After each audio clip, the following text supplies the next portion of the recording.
So I'm sort of going to ask you as panel, if there's a question you want to pick up, fine. But more broadly, is there any final thought you want to kind of share with our audience, as it's your kind of last hurrah, as it were, in this formal part, at least? Okay, thanks. I've got the mic, so I guess I'll start off, and I'll pick up on that particular point about the harassment in politics as a member of Parliament. And what it says, actually, individually, I haven't experienced harassment, but clearly some women MPs have, and some men and some staff as well. And the culture needs to change. I remember when I was a teenager and I looked at politics and I didn't get involved because I thought, I don't like the look of politics and how it is.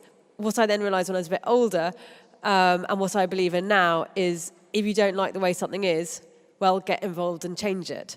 So I would say, particularly to any of the women, but men, any of you who look at politics and think you're put off because that doesn't look like something you want to be part of because of how it is. I'll say one thing is, there's so much good stuff that goes on in politics. Members of Parliament are so well motivated. Everyone's trying to make the country better.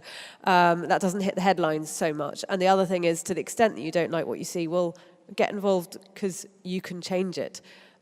Just to pick up the point from the back, the lady who was challenging me about the question about whether it's between your head or whether it's society that needs to change, I totally agree. I think it's both, and you can't have one without the other. But to be frank, the society is not going to open doors for you unless you are also opening doors for yourself. I think we all have to campaign for change and more and greater inclusion, but you also need to take responsibility for your own life and keep progressing. Martin Luther King said, if you can't run, walk. If you can't walk, crawl. But keep moving forward. And so whatever you are able to do with your current level of mental health, with your current level of privilege, keep moving forward, because that is how society is changed. This country is full of opportunities. There are obstacles, but those obstacles can be overcome. Don't be put off by it. Persevere. Join forces with others who stand for the rights of minorities and all. And you will reach your goals. Be politically engaged as soon as you have the right to vote. I hope you will exercise that right.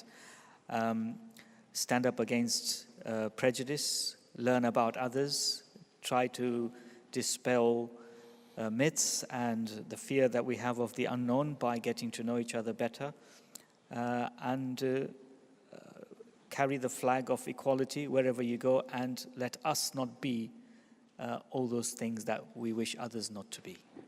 I just wanted to talk about the young woman about the scarf, the hijab thing, and just to say that one thing that people comment quite a bit on TripAdvisor when they come to the Jewish Museum is very often the person on the front desk.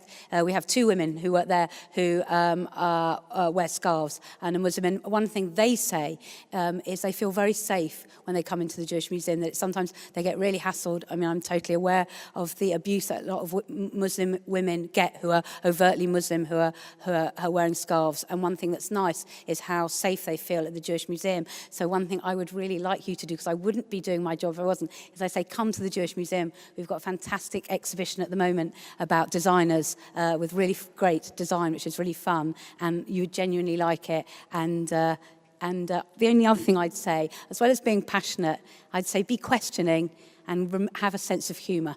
I think that's what I'd say.